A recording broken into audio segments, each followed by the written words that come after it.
So your civil work started. House is coming up so nicely. There is no tension of anybody. Everybody is doing their work good. Let us consider. In this case, what you will do next is you, your wife, kids, everybody will be sitting in the sofa planning for interiors. And everyone will have an inspiration, heated talks and things like that. Finally, they'll say, this is what we are going to do. But mostly you will not do because the budget. Any construction, whatever you budget it will be 30% more. In this case, if you want to get rid of interior designers, it is also easy because two things they'll help you. Their industry knowledge, material knowledge, and the expertise, of course, expertise of what they know. If you take a very simple path, you can manage by yourself. Use only laminates. Do a simple design, no curves, no cutouts, no cake wake, all this, and use glass more and use wallpapers.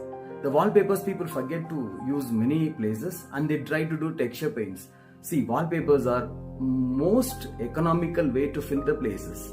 And today's wallpapers are very beautiful, very durable also.